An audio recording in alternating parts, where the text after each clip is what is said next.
진정한 위대함이란 무엇일까요?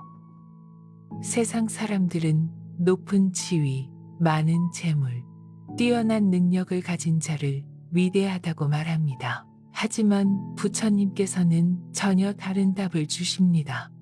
자만을 버리는 자가 진정 위대하다고 하십니다. 수타니파타에서 부처님은 이렇게 말씀하십니다. 자만심이 없는 자, 그가 바로 현명한 자이니라. 자만은 우리 마음 깊숙이 뿌리내린 독과 같습니다. 이 독이 얼마나 무서운지, 어떻게 버려야 하는지 살펴보겠습니다. 자만을 버린 자만이 얻을 수 있는 진정한 위대함의 비밀을 함께 들어보시기 바랍니다. 어느 날 한바라문이 부처님을 찾아와 물었습니다. 고타마여, 나는 베다를 모두 외우고 제사를 완벽히 지냅니다. 사람들이 모두 나를 존경하는데 왜 마음이 편안하지 않습니까? 부처님께서 답하셨습니다. 바라문이여, 그대의 마음에 자만이라는 독이 있기 때문이니라. 자만은 모든 괴로움의 뿌리가 되느니라. 수타니파타에서 부처님은 자만의 본질을 명확히 밝히십니다. 자만은 단순한 교만이 아닙니다. 자아에 대한 집착에서 생겨나는 근본적인 착각입니다. 우리는 자신이 남보다 뛰어나다고 생각하거나 혹은 남보다 못하다고 생각하거나 또는 남과 같다고 생각하는 순간 이미 자만의 덫에 걸립니다. 나는 이렇다, 나는 저렇다 라고 하는 모든 생각이 자만의 씨앗입니다. 부처님은 자아라는 견해에 사로잡혀 다른 견해를 열등하다고 여기는 자, 그는 논쟁을 일으키는 자이니라 라고 말씀하십니다. 자만의 위험성은 무엇보다 우리를 진리에서 멀어지게 한다는 점입니다.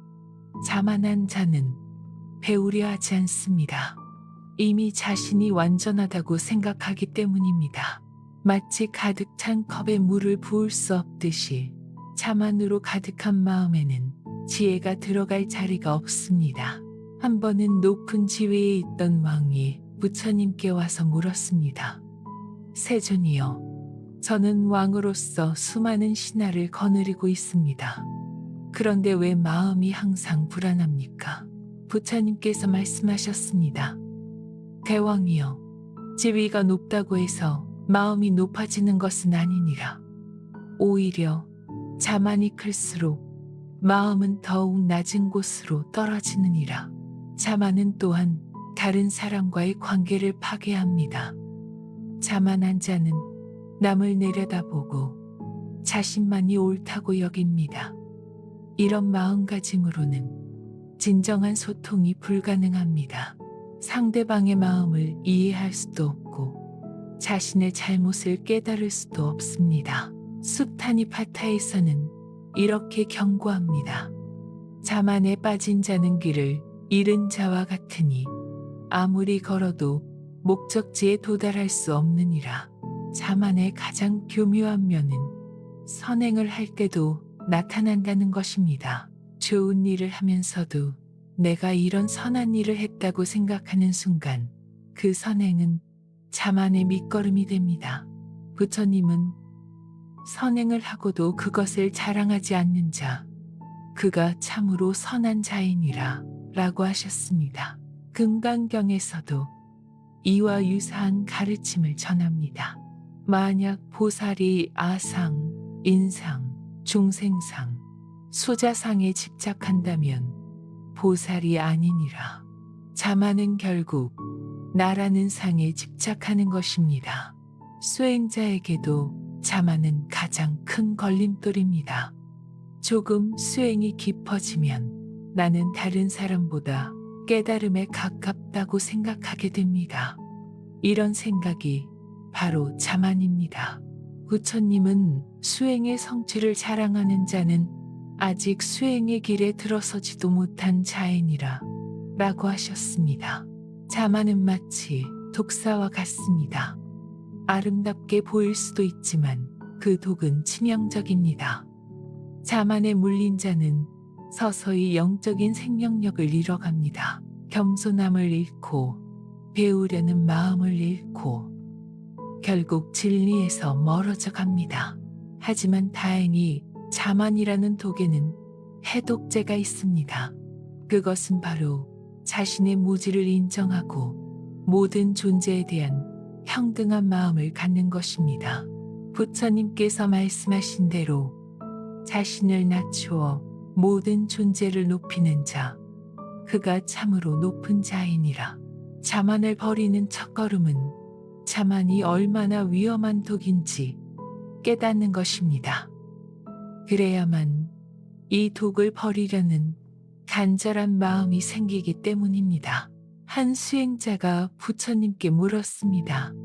세존이여, 자만이라고 하니 한 가지인 줄 알았는데 제 마음을 살펴보니 여러 가지 모습으로 나타나는 것 같습니다. 부처님께서 미소를 지으며 답하셨습니다. 그대가 바르게 관찰했느니라. 자만은 9가지 얼굴을 가지고 있다. 마치 교활한 도둑이 여러 가지 변장을 하듯이 말이다. 수타니 바타에서 부처님은 자만의 미묘한 형태들을 자세히 설명하십니다. 첫 번째는 우월자만입니다. 나는 남보다 낫다 라고 생각하는 마음입니다. B는 가장 알아채기 쉬운 자만입니다. 어느 날 한 젊은 바라문이 부처님 앞에서 자랑했습니다. 저는 1000개의 베다 구절을 외웠습니다. 제 또래 중에 저만큼 학식이 높은 자는 없습니다. 부처님께서 조용히 물으셨습니다. 그 학식으로 그대의 괴로움이 줄어들었느냐? 바라문이 잠시 침묵하자 부처님이 계속 말씀하셨습니다. 지식으로 남보다 낫다고 여기는 마음, 그것이 바로 우월자만이니라. 이 자만이 있는 한 진정한 평화는 오지 않느니라. 두 번째는 동등자만입니다. 나는 남과 같다고 생각하는 것도 자만의 한 형태입니다. 겉으로는 겸손해 보이지만 여전히 비교하는 마음이 있기 때문입니다. 한 상인이 부처님께 말했습니다. 저는 다른 상인들과 똑같이 장사할 뿐입니다. 특별히 잘난 척하지도 않습니다. 부처님께서 답하셨습니다. 그대가 자신을 다른 이와 비교하는 그 마음, 그건 역시 자만이니라. 비교하는 마음이 있는 한 평등심을 얻을 수 없느니라. 세 번째는 열등자만입니다. 나는 남보다 못하다고 생각하는 것도 자만입니다. 겸손한 것 같지만 실제로는 자아에 대한 집착이 강하게 작용하고 있습니다. 한 가난한 농부가 부처님께 한탄했습니다. 저는 가진 것도 없고 배운 것도 없습니다. 다른 사람들에 비해 너무 초라합니다. 부처님께서 말씀하셨습니다. 그대가 자신을 초라하다고 여기는 그 마음도 자만이니라. 자신을 낮춘다고 해서 겸손한 것이 아니라 비교 자체를 멈추는 것이 진정한 겸손이니라. 네 번째는 아집자만입니다. 나는 이런 사람이다라고 자아에 대한 고정된 개념을 갖는 것입니다. 좋은 이미지든 나쁜 이미지든 자아상에 집착하는 것은 모두 자만입니다. 다섯 번째는 소유자만입니다. 이것은 내 것이다 라고 생각하는 마음입니다. 재물뿐만 아니라 지식, 경험, 심지어 수행의 성과까지도 내 것이라고 여기는 순간 자만이 생깁니다. 한 부자가 부처님께 자랑했습니다. 저는 많은 재물을 모았습니다. 이 모든 것이 제 노력의 결과입니다. 부처님께서 물으셨습니다. 그 재물이 정말 그대 것이냐? 그대가 죽을 때 가져갈 수 있느냐? 부자가 대답하지 못하자 부처님이 말씀하셨습니다. 무엇이든 내 것이라고 여기는 마음, 그것이 소유 자만이니라. 6번째는 능력 자만입니다. 자신의 재능이나 기술을 자랑하는 마음입니다. 안구따라 니까야에서도 비슷한 가르침을 전합니다. 자신의 능력을 믿고 교만해지는 자는 결국 그 능력마저 잃게 되느니라. 한 명인이 부처님 앞에서 현란한 기회를 보였습니다. 세존이여, 이런 기술을 가진 사람이 또 있겠습니까? 부처님께서 답하셨습니다.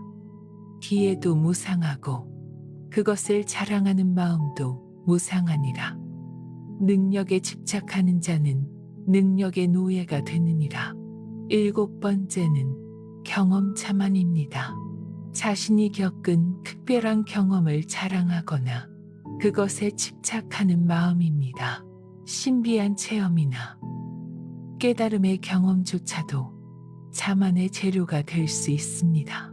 8번째는 종교적 자만입니다. 자신의 종교나 수행법이 가장 뛰어나다고 여기는 마음입니다.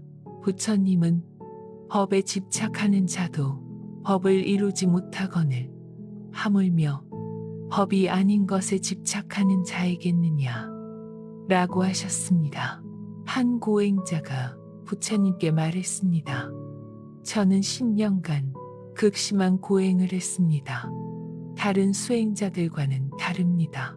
부처님께서 답하셨습니다. 고행 자체가 목적이 아니고 고행을 자랑하는 마음은 더욱 목적과 멀어지게 하느니라. 9번째는 가장 미묘한 존재 자만입니다. 나는 존재한다 라는 근본적인 자아의식입니다. 이는 깨달음에 가까워진 수행자에게도 남아있을 수 있는 가장 깊은 자만입니다. 부처님께서는 이 9가지 자만을 모두 꿰뚫어보는 지혜의 중요성을 강조하십니다. 자만의 9 얼굴을 모두 알아차리는 자, 그가 자만의 올가미에서 벗어날 수 있느니라. 자만은 마치 카멜레온처럼 색깔을 바꿔가며 우리를 속입니다. 한 가지 자만을 극복했다고 생각하면 다른 형태로 나타납니다.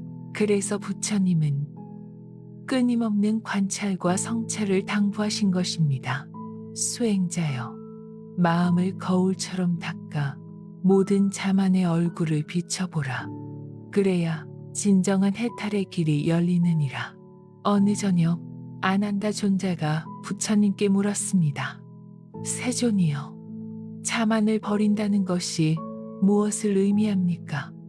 어떻게 해야 진정으로 겸손해질 수 있습니까? 부처님께서 달빛이 고요히 내리는 강가를 가리키며 말씀하셨습니다. 아난다야, 저 물을 보라. 높은 곳에서 낮은 곳으로 흘러가며 모든 것을 포용하느니라. 겸손도 그와 같다. 자신을 낮추어 모든 존재를 받아들이는 것이니라. 수타니파타에서 부처님은 진정한 겸손이 무엇인지 명확히 가르치십니다. 겸손은 단순히 자신을 낮추는 것이 아닙니다. 자아에 대한 집착을 버리고 모든 존재와 하나가 되는 상태입니다. 겸손한 자는 강물과 같으니 장애물을 만나면 돌아가고 낮은 곳을 찾아 흘러가되 결국은 바다에 이르느니라. 부처님의 이 말씀은 겸손의 진정한 힘을 보여줍니다. 한 번은 가섭 존자가 부처님께 여쭈었습니다. 세존이여, 겸손과 비굴함의 차이는 무엇입니까? 부처님께서 답하셨습니다. 가섭이여, 비굴함은 두려움에서 나오고 겸손은 지혜에서 나오느니라. 비굴한 자는 자아를 숨기려 하고 겸손한 자는 자아를 버리느니라. 진정한 겸손의 첫 번째 특징은 배우려는 마음입니다. 겸손한 자는 모든 존재로부터 배울 점이 있다고 여깁니다. 나이가 많든 적든 지위가 높든 낮든 심지어 동물이나 자연으로부터도 가르침을 얻습니다. 한 늙은 수행자가 젊은 동자승에게 예를 표하는 것을 본 다른 수행자가 의아해했습니다. 어찌하여 연장자가 연소자에게 절을 하십니까? 늙은 수행자가 답했습니다. 이 젊은 벗이 오늘 저에게 참을성에 대해 가르쳐 주었습니다. 가르침을 주는 자에게 나이가 무슨 상관이겠습니까? 부처님께서 이 이야기를 듣고 칭찬하셨습니다. 참으로 지혜로운 자이니라. 모든 존재가 스승이 될 수 있음을 아는 자, 그가 진정 겸손한 자이니라. 겸손의 두 번째 특징은 자신의 무지를 인정하는 것입니다. 아무리 많이 배워도 모르는 것이 더 많다는 것을 깨닫는 지혜입니다. 사리불 존자가 부처님께 말씀드렸습니다. 세존이여, 제가 법을 들을 때마다 제 무지가 얼마나 깊은지 깨닫게 됩니다. 부처님께서 기뻐하며 답하셨습니다. 사리불이여, 그대가 지혜의 바다에 들어선 증거니라. 바다가 깊을수록 자신의 자금을 더욱 절실히 느끼는 법이니라. 중론에서도 비슷한 가르침을 전합니다. 모든 것이 연기로 이루어졌음을 아는 자는 자아의 실체가 없음을 깨닫고 겸손해지느니라. 겸손의 세 번째 특징은 남을 판단하지 않는 마음입니다. 자신도 완전하지 않다는 것을 아는 겸손한 자는 다른 사람의 허물을 쉽게 탓하지 않습니다. 한 마을에서 한 남자가 도둑질을 해서 사람들이 몰려와 비난했습니다. 그런데 한 수행자만은 조용히 그 남자에게 다가가 물었습니다. 무엇 때문에 이런 일을 했습니까? 도둑이 눈물을 흘리며 답했습니다. 굶주린 아이들을 먹여 살리기 위해서였습니다. 수행자는 자신의 음식을 나누어 주며 말했습니다. 다음부터는 저에게 오십시오. 함께 방법을 찾아보겠습니다. 부처님께서 이 소식을 들으시고 말씀하셨습니다. 남의 허물을 보기 전에 그 사람의 마음을 보려 하는 자, 그가 참으로 겸손한 자이니라. 겸손의 네 번째 특징은 공덕을 드러내지 않는 것입니다. 좋은 일을 해도 자랑하지 않고 칭찬을 받아도 우쭐하지 않습니다.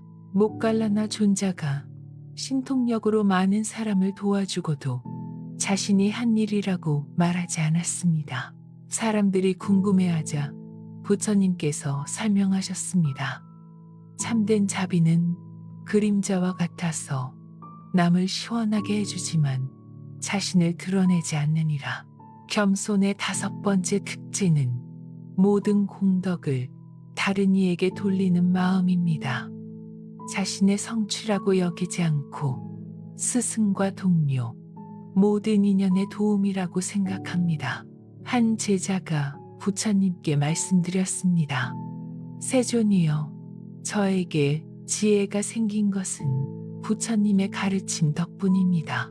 부처님께서 답하셨습니다. 그대의 간절한 구도심이 없었다면 가르침도 소용없었으리라. 모든 성취는 여러 인연이 만나 이루어지는 것이니라. 가장 깊은 겸손은 무아의 지혜에서 나옵니다. 자아가 실체가 없다는 것을 깨달을 때 진정한 겸손이 저절로 우러나옵니다. 자랑할 자아도 부끄러워할 자아도 없기 때문입니다. 무아를 깨달은 자는 바람과 같으니 모든 곳에 이르되 어디에도 머물지 않고 모든 것을 살리되 자신을 내세우지 않느니라. 부처님의 이 말씀은 최고의 겸손 상태를 보여줍니다. 겸손한 자는 거센 바람 앞에서도 꺾이지 않는 갈대와 같습니다.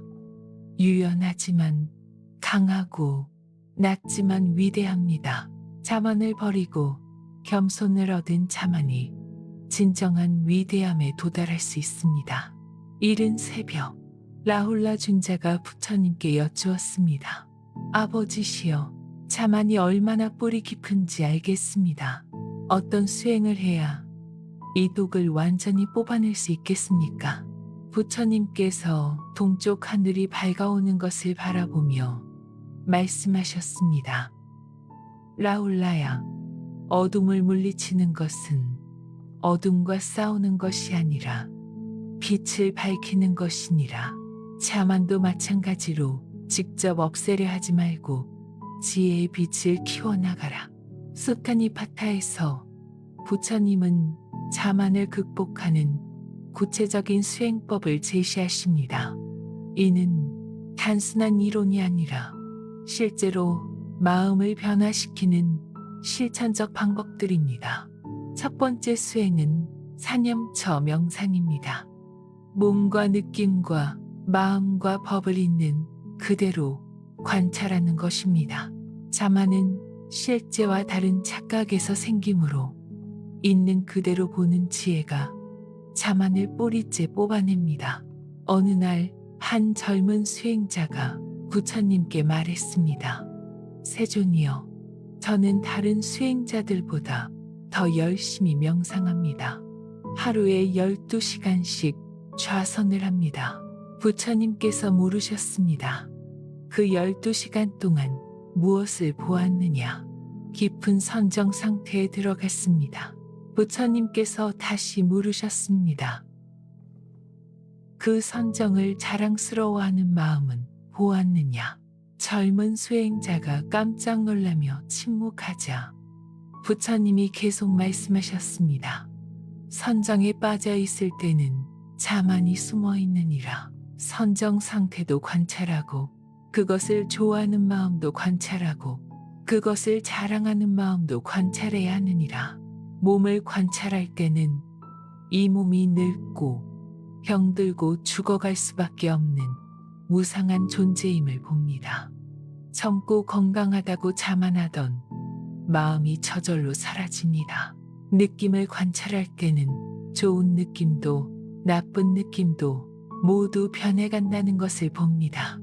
즐거운 경험을 자랑하거나 괴로운 경험을 부끄러워하던 마음이 평정을 찾습니다. 마음을 관찰할 때는 온갖 생각과 감정이 구름처럼 떠오르고 사라진다는 것을 봅니다. 내 마음이 훌륭하다거나 내 마음이 더럽다는 생각, 모두 지나가는 구름에 불과함을 깨닫습니다. 법을 관찰할 때는 모든 현상이 인연에 따라 일어나고 사라진다는 것을 봅니다. 내가 이루었다고 할 것도 내가 실패했다고 할 것도 없음을 깨닫습니다. 두 번째 수행은 자의 명상입니다. 모든 존재에 대한 무조건적 사랑을 기르는 것입니다. 자애가 깊어질수록 자만은 설 자리를 잃습니다. 한 수행자가 부처님께 말했습니다. 저는 악한 사람들을 보면 분노가 치밀어 오릅니다. 그들이 저보다 못하다고 생각됩니다. 부처님께서 답하셨습니다. 그 분노와 우월감이 바로 자만이니라. 자의 명상을 하라. 모든 존재가 행복하기를 바라는 마음을 기르면 남을 판단하는 마음이 사라지느니라. 자의 명상은 자신부터 시작합니다. 내가 행복하고 평안하기를, 하지만 여기서 나에 집착해서는 안 됩니다. 단지 자연스러운 사랑을 일으키는 출발점일 뿐입니다.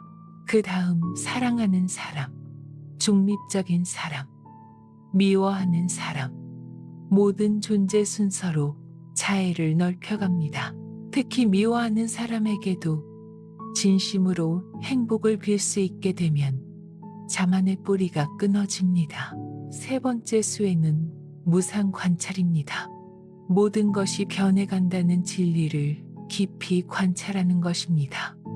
변하지 않는 자아가 없다는 것을 깨달으면 자만할 주체가 사라집니다.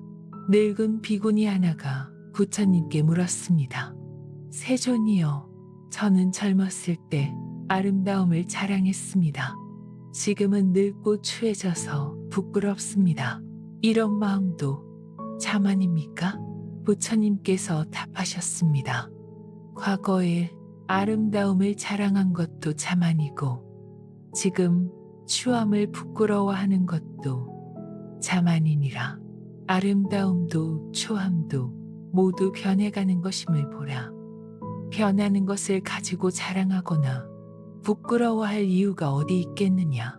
무상 관찰을 깊이 하면 집착할 것이 아무것도 없다는 것을 깨닫습니다. 몸도 변하고 마음도 변하고 지위도 변하고 재물도 변합니다. 변하는 것에 나라는 이름표를 붙이고 자만하는 것이 얼마나 어리석은 일인지 분명해집니다. 네 번째 수행은 인연법 관찰입니다.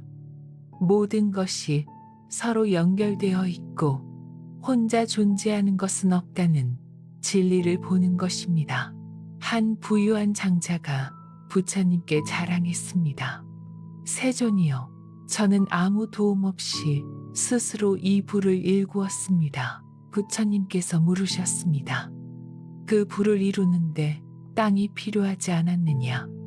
물이 필요하지 않았느냐?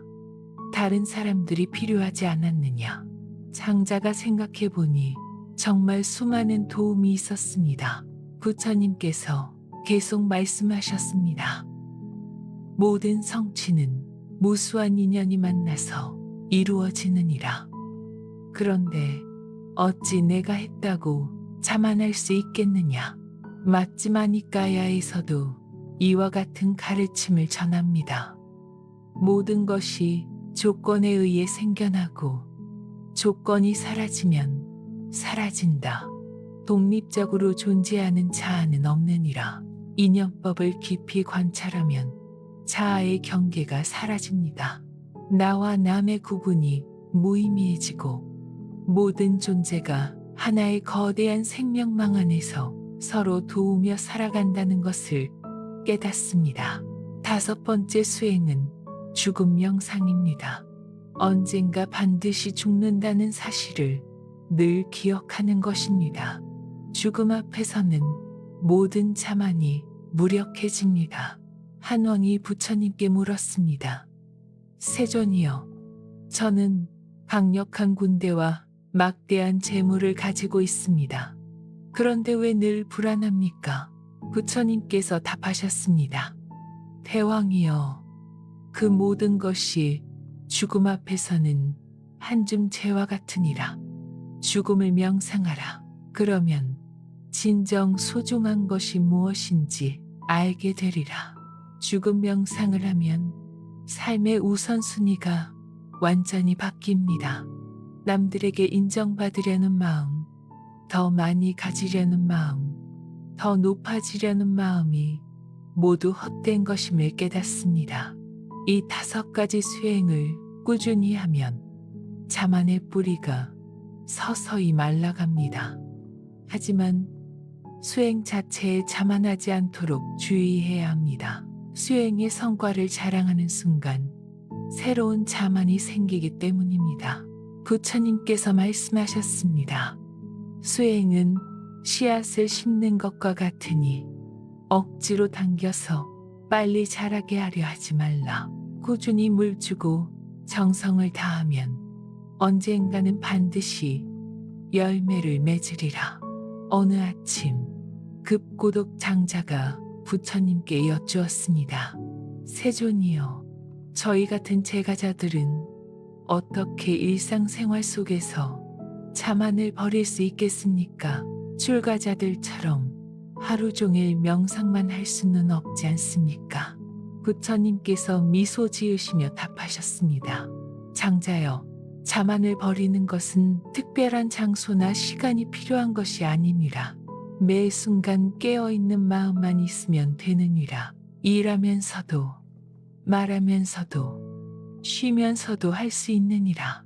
숱한 이 바타에서 부처님은 일상생활 속에서 자만을 극복하는 구체적인 방법들을 가르치십니다. 이는 특별한 수행법이라기보다는 삶의 태도를 바꾸는 지혜입니다. 첫 번째는 말하는 방식을 바꾸는 것입니다. 자만한 자는 자신을 드러내려 하고 겸손한 자는 상대방을 높이려 합니다. 한 상인이 시장에서 자신의 상품을 자랑하며 큰 소리로 외쳤습니다. 내 물건보다 좋은 것은 세상에 없다. 그런데 옆에서 장사하던 늙은 상인은 조용히 말했습니다. 좋은 물건이 있으니 한번 보시고 필요하시면 가져가십시오. 사람들은 소란스러운 상인보다 조용한 상인에게 더 많이 몰려들었습니다. 부처님께서 이 이야기를 들으시고 말씀하셨습니다. 말에서도 자만과 겸손이 드러나느니라. 자신을 자랑하는 말은 사람의 마음을 멀어지게 하고 상대를 존중하는 말은 마음을 가깝게 하느니라. 겸손한 말의 특징은 나를 앞세우지 않는 것입니다. 내가 했다, 내가 옳다, 내가 안다와 같은 표현 대신 우리가 함께 했습니다. 그럴 수도 있겠습니다. 배워보겠습니다. 와 같이 말합니다. 두 번째는 듣는 태도를 바꾸는 것입니다. 자만한 자는 자신의 말만 하려 하고 겸손한 자는 진심으로 들으려 합니다. 한 학자가 부처님께 와서 계속 자신의 학설만 늘어놓았습니다. 부처님은 조용히 들으시다가 물으셨습니다. 그대는 내 말을 들으려고 온 것이냐? 자신의 말을 하려고 온 것이냐? 학자가 잠시 당황하자 부처님께서 계속 말씀하셨습니다. 진정으로 배우고 싶다면 먼저 듣는 법을 배워야 하느니라. 자신의 생각으로 가득한 마음에는 새로운 지혜가 들어올 자리가 없느니라. 겸손한 듣기의 핵심은 판단하지 않고 듣는 것입니다. 상대방이 말하는 동안 그것은 틀렸다, 나는 다르게 생각한다는 마음을 버리고 순수하게 들어봅니다. 그러면 상대방의 진심을 이해할 수 있고 자신이 놓친 부분도 발견할 수 있습니다. 세 번째는 일하는 자세를 바꾸는 것입니다. 일의 결과에 집착하지 않고 과정에 최선을 다하는 것입니다. 한 농부가 부처님께 불평했습니다. 세존이여, 저는 열심히 농사를 지었는데도 흉년이 들어 수확이 좋지 않습니다. 다른 농부들보다 못한 것 같아 부끄럽습니다. 부처님께서 답하셨습니다. 농부여, 그대가 할 수 있는 것은 씨를 뿌리고 물을 주고 정성껏 돌보는 것뿐이니라. 비와 바람과 햇빛은 그대 힘으로 되는 것이 아니니라. 결과에 집착하지 말고 과정에 최선을 다하라. 법화경에서도 이와 비슷한 가르침을 전합니다. 모든 일을 자신의 업으로 여기지 말고 중생을 위한 보시로 여기라. 그러면 일의 무게가 가벼워지고 마음이 자유로워지느니라. 일할 때 자만을 버리는 방법은 공덕을 혼자 차지하지 않는 것입니다. 좋은 결과가 나와도 내 덕분이라고 생각하지 말고 나쁜 결과가 나와도 내 탓이라고 자책하지 않습니다. 모든 것은 인연의 결과라고 받아들입니다. 네 번째는 실수를 대하는 태도를 바꾸는 것입니다. 실수를 숨기거나 변명하지 않고 솔직히 인정하고 배움의 기회로 삼는 것입니다. 한 젊은 비구가 경전을 잘못 외워서 다른 비구들 앞에서 창피를 당했습니다. 그는 부처님께 가서 울면서 말했습니다. 세존이여, 저는 너무 부끄럽습니다. 다른 비구들이 저를 무시할 것 같습니다. 부처님께서 말씀하셨습니다. 비구여, 실수를 부끄러워하는 마음도 자만이니라. 완전하지 못한 자신을 인정하지 못하는 것이니라. 실수는 배움의 문이니 그 문을 활짝 열어라. 겸손한 자는 실수를 통해 자신의 한계를 깨닫고 더욱 노력하게 됩니다. 실수를 숨기려 하거나 남 탓을 하지 않고 제가 부족했습니다. 더 배우겠습니다. 라고 솔직히 말합니다. 5번째는 칭찬을 받을 때의 태도입니다. 칭찬에 우쭐해하지 않고 겸허히 받아들이면서도 거기에 집착하지 않는 것입니다. 한 의사가 어려운 병을 고쳐서 많은 사람들의 칭찬을 받았습니다. 그는 기뻐하며 부처님께 말했습니다. 세존이여, 사람들이 제 실력을 인정해 줍니다. 부처님께서 물으셨습니다. 그 칭찬이 그대의 실력을 더 늘려주느냐? 의사가 생각해 보니 그렇지 않았습니다. 부처님께서 계속 말씀하셨습니다. 칭찬은 바람과 같으니라. 기분 좋게 해줄 뿐 실제로 무엇을 보태주지는 못하느니라. 칭찬에 기뻐하지도 말고 비난에 슬퍼하지도 말라. 6번째는 가족과의 관계입니다. 가족 안에서야말로 자만이 가장 쉽게 드러나고 또한 가장 극복하기 어려운 곳입니다. 한 아버지가 부처님께 고민을 털어놓았습니다. 세존이여, 저는 아들이 제 말을 듣지 않아서 화가 납니다. 제가 아버지인데 어찌 아들이 저를 무시할 수 있습니까? 부처님께서 답하셨습니다. 아버지여, 아들을 낳았다고 해서 아들의 마음을 소유한 것은 아니니라. 아들도 독립된 인격체이니 존중해 주어야 하느니라. 가족 관계에서 자만을 버리려면 서로를 소유물이 아닌 독립된 존재로 인정해야 합니다. 부모라고 해서 자녀를 마음대로 할 수 있다고 생각하거나 나이가 많다고 해서 항상 옳다고 여기면 안 됩니다.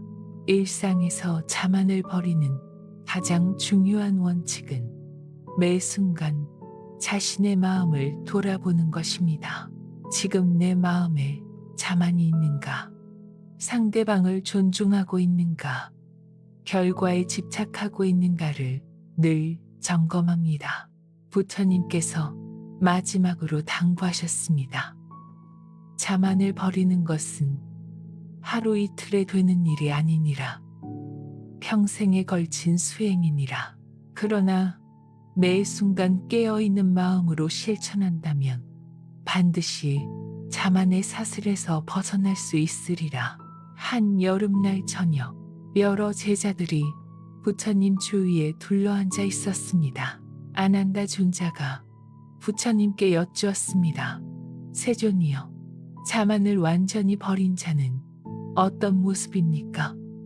어떻게 알아볼 수 있습니까? 부처님께서 잔잔한 연못을 가리키며 말씀하셨습니다. 아난다야, 저 물을 보라. 바람이 불어도 깊은 곳은 고요하고 달빛이 비치면 그대로 비추느니라. 자만을 버린 성자도 그와 같다. 어떤 상황에서도 마음이 흔들리지 않고 모든 것을 있는 그대로 비추느니라. 수타니파타에서 부처님은 자만을 완전히 극복한 성자들의 특징을 자세히 설명하십니다. 이들은 더 이상 자아에 대한 집착이 없어 진정한 자유를 얻은 분들입니다. 첫 번째 특징은 어떤 칭찬에도 우쭐하지 않고 어떤 비난에도 상처받지 않는 것입니다. 마음이 금강석처럼 견고하면서도 허공처럼 자유롭습니다. 한 번은 한 바라문이 사리불 존자에게 독한 말로 욕을 퍼부었습니다. 너는 천한 출신 주제에 감히 성자 행세를 하느냐? 사리불 존자는 조금도 화내지 않고 차분히 답했습니다. 친구여, 그대의 말이 저에게 어떤 해를 줄 수 있겠습니까? 그대가 던진 돌이 허공에 해를 줄 수 없듯이 말입니다. 바라문이 더욱 화를 내며 말했습니다. 너는 왜 화도 내지 않느냐? 나를 무시하는 것이냐? 사리출 존자가 부드럽게 답했습니다. 화를 낼 나가 어디 있겠습니까? 화를 받을 나도 어디 있겠습니까? 그대의 분노는 그대 것이니 그대가 가져가십시오. 부처님께서 이 소식을 들으시고 기뻐하며 말씀하셨습니다.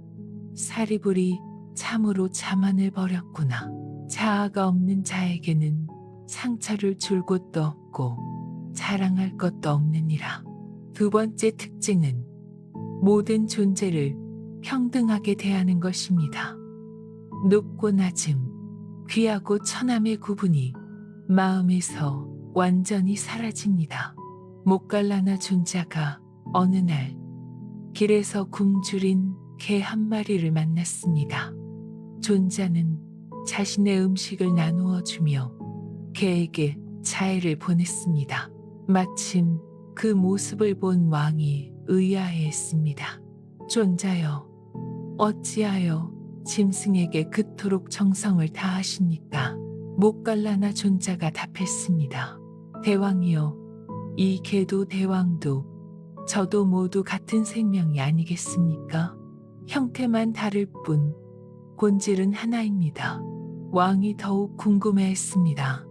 그렇다면 왕과 짐승이 같다는 말입니까? 그렇습니다. 깨달은 눈으로 보면 모든 존재가 본래 부처님과 같은 성품을 가지고 있습니다. 다만 업에 따라 다른 모습을 하고 있을 뿐입니다. 부처님께서 이 이야기를 들으시고 말씀하셨습니다. 목갈라나가 참으로 평등심을 얻었구나. 자만이 없는 자는 높고 낮음이 없느니라.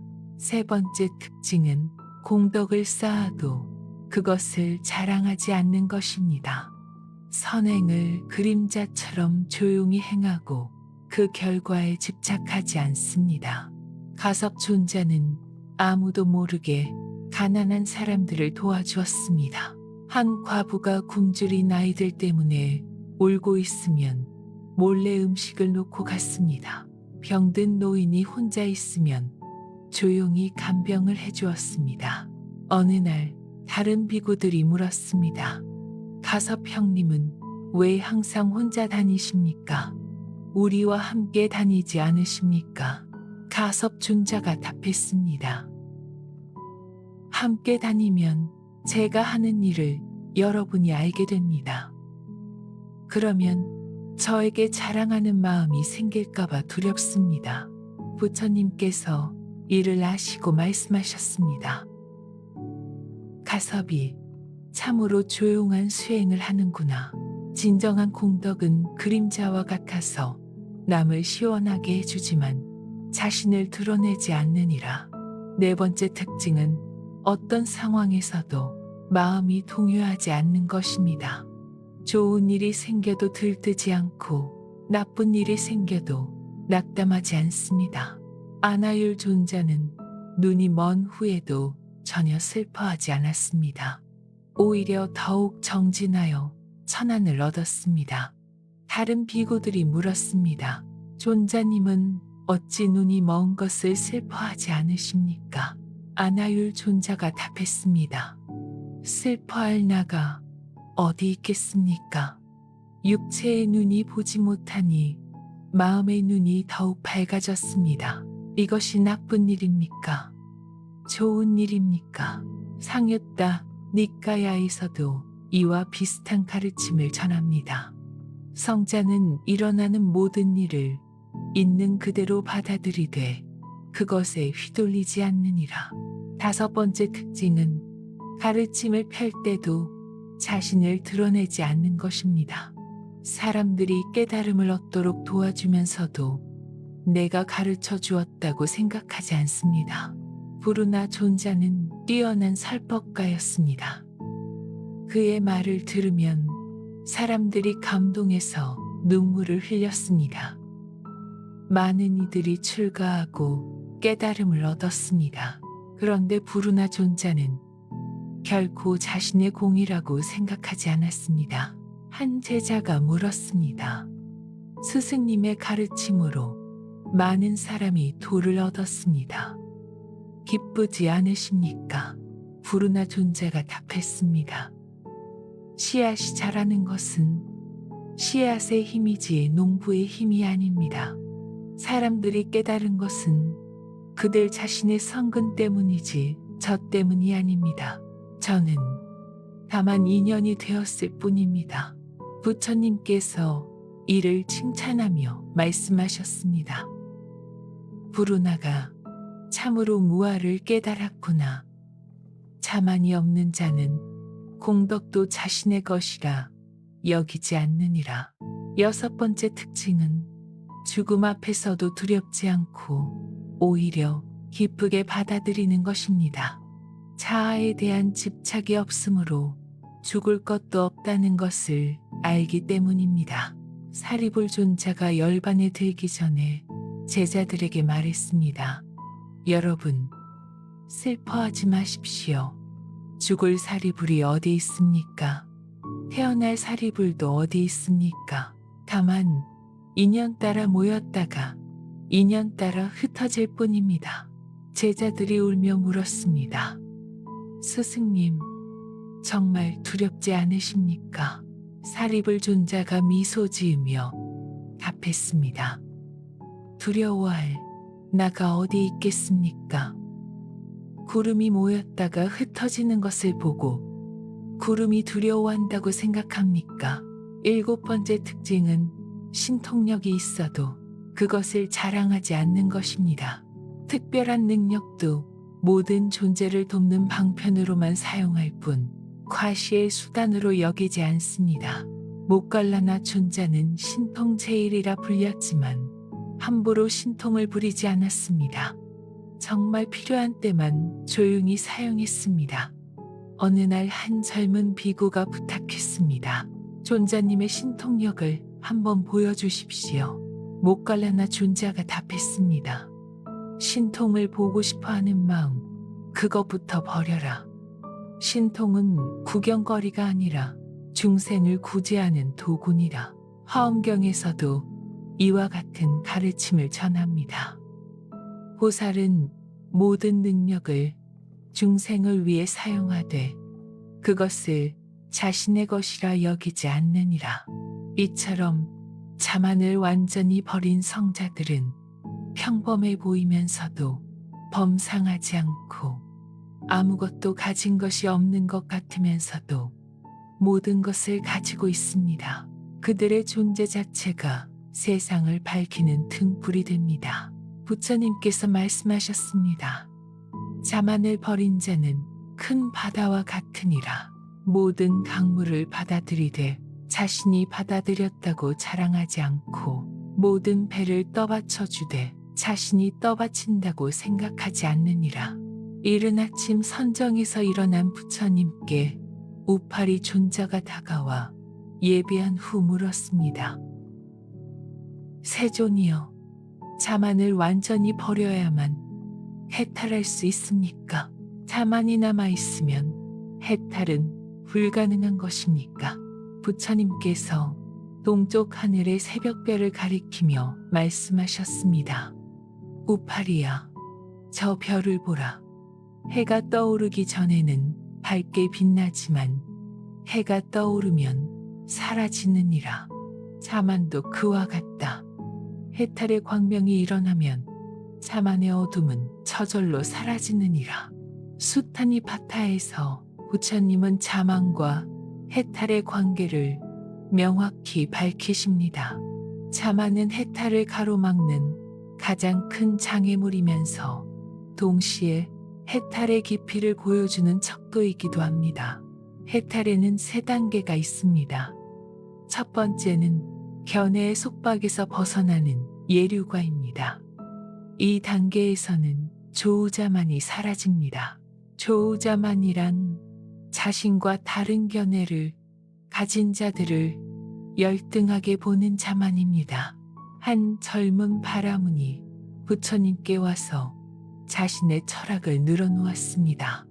세존이여, 제가 스승에게서 배운 이론이 가장 뛰어납니다.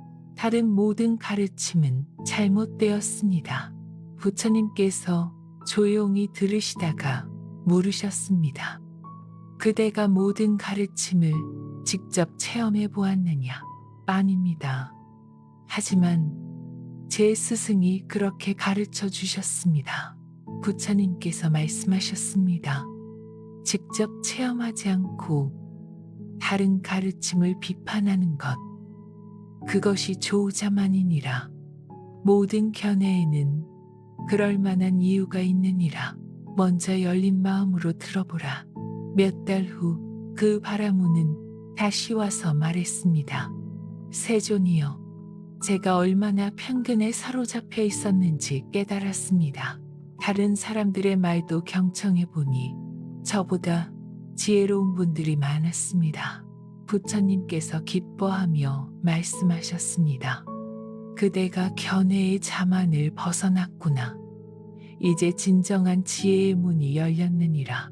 두 번째는 의심과 계율에 대한 집착에서 벗어나는 일례과입니다. 이 단계에서는 의례자만이 사라집니다. 의례자만이란 자신이 행하는 종교적 의식이 가장 거룩하다고 여기는 자만입니다. 한 고행 바라문이 부처님께 자랑했습니다. 저는 10년간 화신 공양을 지내고 엄격한 계율을 지켜왔습니다. 이런 수행을 하는 자가 또 있겠습니까? 부처님께서 물으셨습니다. 그 의식으로 마음의 평화를 얻었느냐? 바라문이 잠시 망설이다가 답했습니다. 솔직히 말하면 마음은 여전히 불안합니다. 의식을 완벽하게 지켜야 한다는 강박 때문에 더 괴롭습니다. 부처님께서 말씀하셨습니다. 바라문이여, 의식 자체가 목적이 아니니라. 마음을 정화하는 것이 목적이니라. 의식에 집착하는 것도 하나의 자만이니라. 앙구따라 니까야에서도 이와 같은 가르침을 전합니다.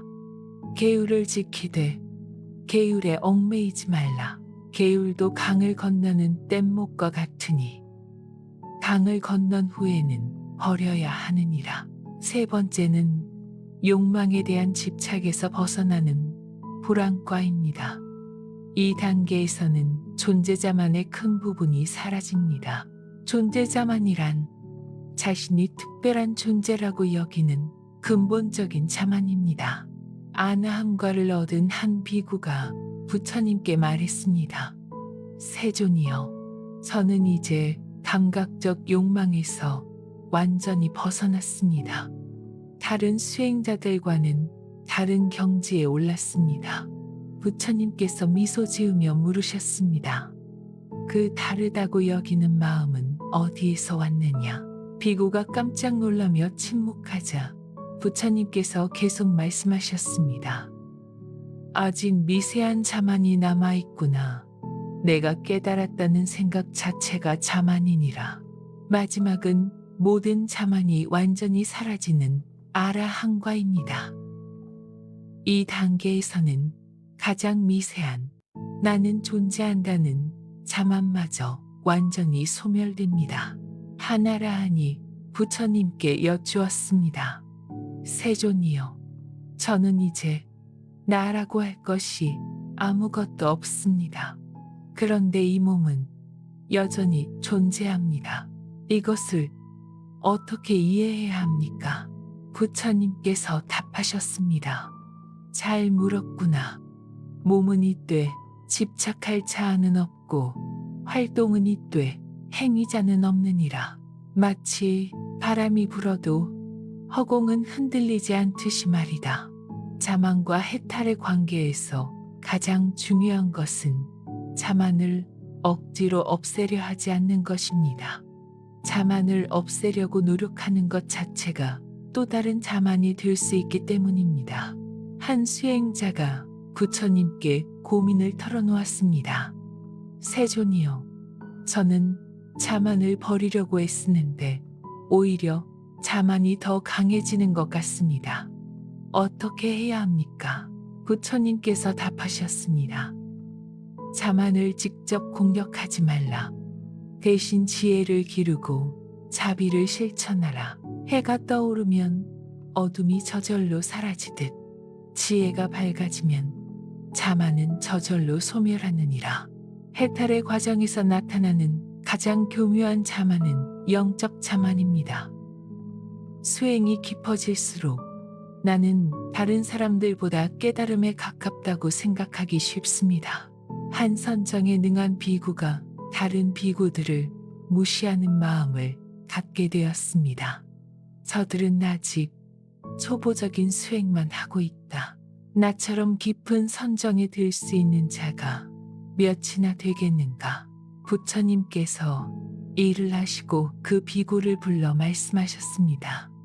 비구여, 그대의 선정이 그대를 교만하게 만들고 있구나. 진정한 선정은 겸손함을 가져다 주는 법인데 말이다. 금강경에서도 이와 같은 가르침을 전합니다. 만약 보살이 법상에 집착한다면 보살이 아니며 무법상에 집착해도 보살이 아니니라. 모든 상을 여의어야 진정한 보살이니라. 자만은 해탈의 마지막 관문이라고 할 수 있습니다. 다른 모든 번뇌를 극복해도 자만만큼은 가장 마지막까지 남아 있습니다. 그래서 부처님은 자만을 완전히 뿌리 뽑은 자, 그가 참으로 해탈한 자이니라 라고 하셨습니다. 해탈과 자만의 관계를 이해하는 열쇠는 무아입니다. 자아가 실체가 없다는 것을 완전히 깨달으면 자만할 주체가 사라집니다. 자만할 나가 없는데 어떻게 자만이 일어날 수 있겠습니까? 부처님께서 최종적으로 말씀하셨습니다. 해탈은 자만을 버리는 것이 아니라 자만할 자아가 처음부터 없었다는 것을 깨닫는 것이니라. 이것을 완전히 깨달은 자, 그가 참으로 자유로운 자이니라. 어느 우기한 거가 끝날 무렵 많은 비구들이 부처님께 모여들었습니다. 그때 코살라국의 파세나디 왕이 부처님을 찾아와 경이로워하며 말했습니다. 세존이여, 놀라운 일을 목격했습니다. 이렇게 많은 수행자들이 모여 있는데도 다툼이나 시기가 전혀 없습니다. 어떻게 이런 일이 가능합니까? 부처님께서 온화한 미소를 지으며 답하셨습니다.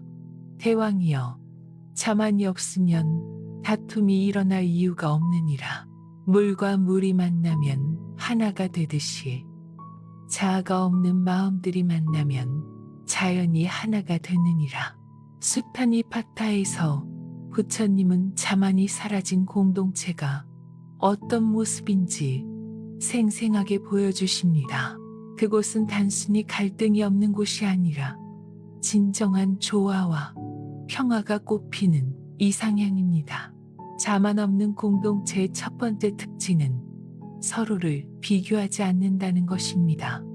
누가 더 뛰어나고 누가 더 못한지를 따지지 않으므로 질투와 경쟁이 사라집니다.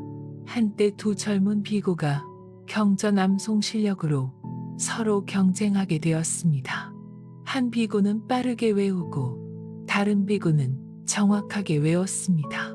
둘 다 자신이 더 낫다고 생각했습니다. 부처님께서 이를 보시고 두 비구를 부르셨습니다. 너희는 왜 서로 비교하느냐? 빠르게 외우는 것과 정확하게 외우는 것 중 어느 것이 더 중요하냐? 첫 번째 비구가 답했습니다. 빠르게 외워야 더 많은 경전을 배울 수 있습니다. 두 번째 비구가 반박했습니다. 아닙니다. 정확하게 외워야 법의 참뜻을 제대로 전할 수 있습니다. 부처님께서 말씀하셨습니다. 둘 다 틀렸느니라. 경전을 외우는 목적은 자신의 능력을 자랑하기 위함이 아니라 법을 실천하기 위함이니라. 서로 다른 장점을 인정하고 도우라. 몇 달 후 두 비구는 서로의 장점을 배우며 더욱 발전했습니다. 빠른 비구는 정확성을 얻었고 정확한 비구는 속도를 얻었습니다. 더 중요한 것은 경쟁심이 사라지고 우정이 깊어졌다는 점입니다. 두 번째 특징은 서로의 허물을 덮어주고 장점을 드러내준다는 것입니다. 자만이 없으면 남의 실수를 지적하여 자신을 돋보이게 하려는 마음이 사라지기 때문입니다. 한 비구가 설법 중에 경전을 잘못 인용했습니다. 다른 비구들이 모두 알아챘지만 아무도 그 자리에서 지적하지 않았습니다. 설법이 끝난 후 한 연장자 비구가 조용히 다가가 귀띔해 주었습니다. 동료여, 아까 인용하신 구절이 조금 다른 것 같습니다. 함께 확인해 보지 않겠습니까? 실수한 비구는 고마워하며 답했습니다. 저의 부족함을 이렇게 자상하게 알려주시니 감사합니다. 혼자였다면 계속 잘못 알고 있을 뻔했습니다. 부처님께서 이 모습을 보시고 칭찬하셨습니다. 참으로 아름다운 승가구나. 남의 허물을 드러내어 자신을 높이려 하지 않고 조용히 도와주어 함께 발전하려 하는구나. 세 번째 특징은 공동의 목표를 위해 기꺼이 자신을 낮춘다는 것입니다. 개인의 명예나 이익보다 전체의 이익을 우선시합니다. 어느 해 큰 기근이 들어 많은 사람들이 굶주렸습니다. 승가에서도 음식이 부족해졌습니다. 그때 몇몇 비구들이 자원하여 더 험한 곳으로 탁발을 나갔습니다. 다른 비구들이 말렸습니다. 그곳은 위험하고 음식을 얻기도 어렵습니다. 굳이 그런 고생을 하실 필요 없습니다. 자원한 비구들이 답했습니다. 우리가 조금 고생하면 동료들이 편안해집니다. 우리 몸이 조금 힘들어도 법이 끊어지지 않으면 됩니다. 결국 그들의 희생으로 승가 전체가 어려운 시기를 무사히 넘겼습니다. 부처님께서 이를 아시고 말씀하셨습니다. 자신을 낮추어 전체를 높이는 자들이야말로 진정 높은 자들이니라. 네 번째 특징은 의견이 다를 때도 평화롭게 해결한다는 것입니다. 자만이 없으면 자신의 의견에만 고집하지 않고 진리를 찾기 위해 함께 노력합니다. 어느 날 두 그룹의 비구들이 계율 해석을 놓고 의견이 엇갈렸습니다. 한 그룹은 엄격한 해석을, 다른 그룹은 유연한 해석을 지지했습니다. 논의가 길어지자 양쪽 모두 부처님께 판단을 구했습니다. 부처님께서 두 그룹을 모두 들어보신 후 말씀하셨습니다. 너희 모두 법을 사랑하는 마음에서 나온 의견이니라. 그런데 왜 서로를 적으로 여기느냐? 첫 번째 그룹 대표가 말했습니다. 세존이여, 저희는 법을 엄격히 지켜야 한다고 생각합니다. 두 번째 그룹 대표가 말했습니다. 저희는 상황에 따라 유연하게 적용해야 한다고 생각합니다. 부처님께서 답하셨습니다. 둘 다 옳으니라. 때로는 엄격함이 필요하고 때로는 유연함이 필요하니라. 서로 다른 관점을 적으로 여기지 말고 진리에 서로 다른 면으로 이해하라. 그 후 두 그룹은 서로의 입장을 존중하며 상황에 따라 적절한 방법을 택하게 되었습니다. 법 화경에서도 이와 비슷한 가르침을 전합니다. 하나의 비를 내려도 풀과 나무가 각각 다르게 받아들이듯 하나의 법도 각자의 근기에 따라 다르게 이해될 수 있느니라. 다섯 번째 특징은 지도자와 구성원 사이에 위계가 있어도 상하의 차별이 없다는 것입니다. 역할만 다를 뿐 인격적으로는 완전히 평등합니다. 부처님께서는 승가의 최고 지도자이시면서도 가장 낮은 자리에서 봉사하셨습니다. 병든 비구가 있으면 직접 간병하시고 새로운 비구가 있으면 친히 안내해 주셨습니다. 한 번은 늙고 병든 비구 하나가 자신의 더러워진 옷을 빨지 못해 고생하고 있었습니다. 다른 비구들도 그를 돌보지 않았습니다. 부처님께서 이를 보시고 직접 그 비구의 옷을 빨아주시고 몸을 씻겨주셨습니다. 제자들이 놀라서 말했습니다. 세존이여, 이런 일은 저희가 하겠습니다. 부처님께서 답하셨습니다. 지도자는 섬김을 받는 자가 아니라 섬기는 자이니라. 가장 높은 자리는 가장 낮은 곳에 있느니라. 여섯 번째 특징은 새로운 구성원을 따뜻하게 맞아준다는 것입니다. 자만이 없으면 기존 구성원들이 새 사람을 경계하거나 배척하지 않습니다. 한 젊은 바라문이 승가에 들어왔습니다. 그는 고귀한 출신이라는 자부심과 동시에 새로운 환경에 대한 두려움을 가지고 있었습니다. 기존 비구들은 그의 마음을 헤아리고 자연스럽게 도와주었습니다. 처음에는 모든 것이 낯설 것입니다. 궁금한 것이 있으면 언제든 물어보십시오. 저희도 처음에는 모두 그랬습니다. 함께 배워나가면 됩니다. 몇 달 후 그 바라문은 자신의 출신에 대한 자만을 완전히 버리고 겸손한 수행자가 되었습니다. 그는 나중에 말했습니다. 제가 변할 수 있었던 것은 동료들의 따뜻한 보살핌 덕분입니다. 일곱 번째 특징은 갈등이 생겨도 미움이 쌓이지 않는다는 것입니다. 문제는 문제대로 해결하되 인격에 대한 원망은 품지 않습니다. 두 비구가 작은 일로 다투게 되었습니다. 한 비구는 다른 비구가 자신의 좌복을 사용했다고 화를 냈습니다. 말다툼이 격해지자 주변 비구들이 중재에 나섰습니다. 며칠 후 화가 가라앉아 두 비구는 서로에게 사과했습니다. 제가 너무 성급했습니다. 물어보지도 않고 화부터 냈습니다. 아닙니다. 제가 허락 없이 사용한 것이 잘못이었습니다. 부처님께서 이를 보시고 말씀하셨습니다. 다툼은 있을 수 있으나 미움은 남겨두지 말라. 문제를 해결하고 나면 마음도 깨끗해져야 하느니라. 이처럼 자만이 없는 공동체는 겉으로는 평범해 보이지만 그 안에는 깊은 지혜와 자비가 흐르고 있습니다. 구성원 각자가 자아에 대한 집착을 버렸기 때문에 전체가 하나의 생명체처럼 조화롭게 움직입니다. 상유단 니까야에서도 이와 같은 가르침을 전합니다. 승가는 대나무 숲과 같으니라. 각각은 독립된 나무이지만 뿌리는 하나로 연결되어 있고 바람이 불면 함께 움직이느니라.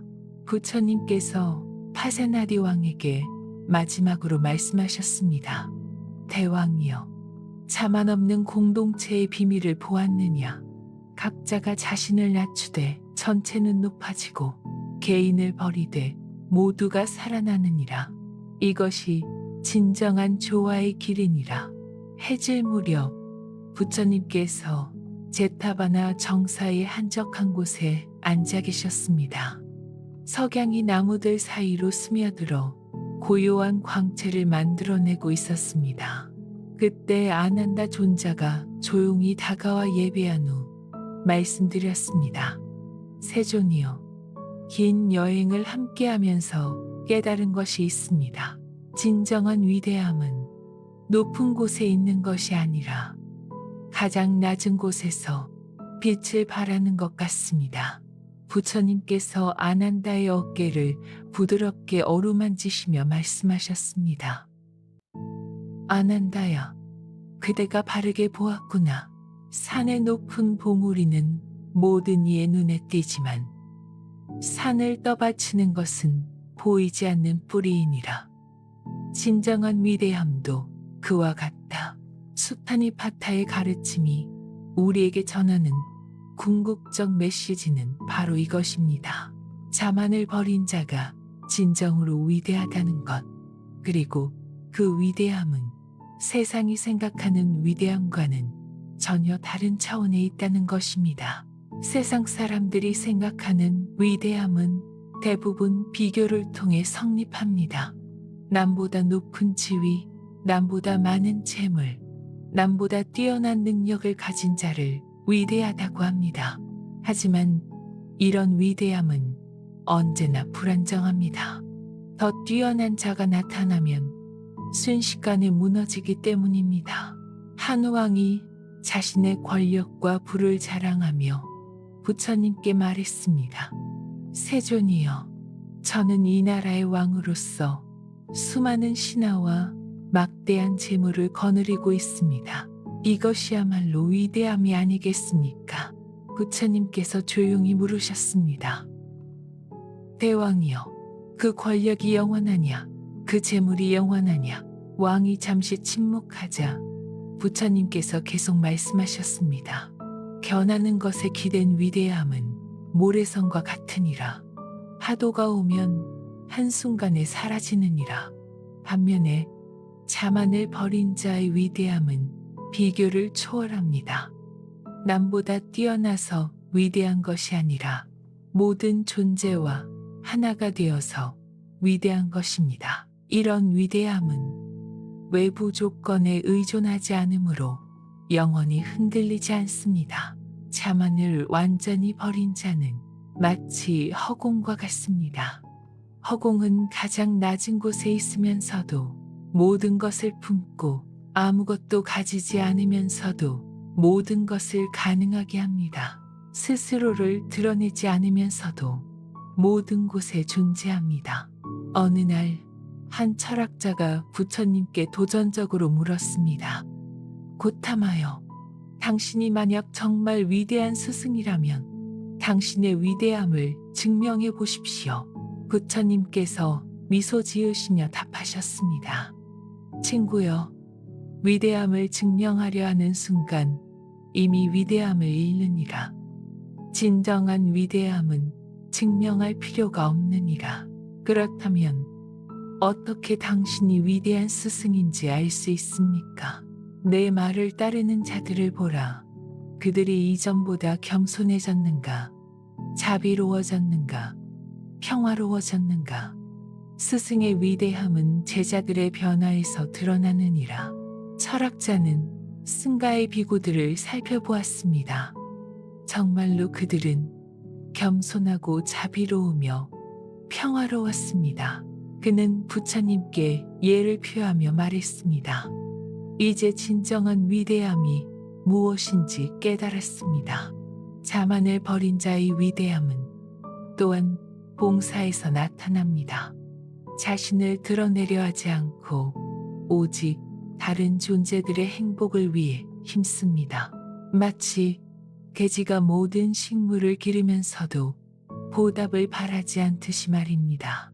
모칼라나 존자가 신통력으로 많은 중생을 구제하면서도 결코 자신의 공이라고 생각하지 않았습니다. 사람들이 감사하며 물으면 이렇게 답했습니다. 제가 한 것이 아닙니다. 부처님의 가르침이 저를 통해 흘러간 것뿐입니다. 강물이 목마른 자에게 물을 주듯이 말입니다. 하지만 존자님이 아니었다면 저희가 어떻게 구제받을 수 있었겠습니까? 모든 것은 인연입니다. 제가 인연이 되었다면 다행이지만 그것은 제 공이 아닙니다. 부처님께서 이 소식을 들으시고 기뻐하며 말씀하셨습니다. 모칼라나가 참으로 위대함을 이루었구나. 공덕을 쌓으되 공덕에 집착하지 않고 중생을 구제하되 구제자라는 생각이 없느니라. 자만을 버린 자의 위대함은 죽음에서도 빛을 발합니다. 죽음을 두려워하지 않고 오히려 마지막 순간까지 다른 존재들을 이익되게 하려 합니다. 사리불 존자가 열반에 들기 전 마지막 설법에서 말했습니다. 동료들이여, 저의 죽음을 슬퍼하지 마십시오. 이 몸은 빌려온 것이니 주인에게 돌려드릴 때가 된 것입니다. 대신 법을 실천하는 것으로 저를 기억해 주십시오. 제자들이 울면서 물었습니다. 스승님을 어떻게 잊을 수 있겠습니까? 사리불 존자가 마지막으로 말했습니다. 저를 기억하려면 자만을 버리십시오. 겸손하고 자비로운 삶을 사십시오. 그것이 저에 대한 가장 좋은 기억입니다. 중론에서도 이와 같은 가르침을 전합니다. 모든 것이 공하다는 것을 깨달은 자는 죽음도 공하다는 것을 안다. 죽을 자아도 없고 죽음이라는 실체도 없느니라. 자만을 버린 자의 위대함은 시간이 지날수록 더욱 빛납니다. 당대에는 알아보는 이가 적을 수 있지만 진정한 가치는 세월이 흘러도 변하지 않기 때문입니다. 부처님께서 제자들에게 마지막 당부를 하셨습니다. 제자들아, 나의 죽음 후에도 법은 영원히 살아있을 것이니라. 그러나 법이 살아있으려면 법을 실천하는 자들이 있어야 하느니라. 자만을 버리고 겸손하게 수행하는 자들 말이다. 세존이여, 저희가 어떻게 하면 세존의 가르침을 올바로 전할 수 있겠습니까? 말로만 전하려 하지 말라. 삶으로 전하라. 자만 없는 삶, 자비로운 삶, 지혜로운 삶을 사는 것이 가장 훌륭한 전법이니라.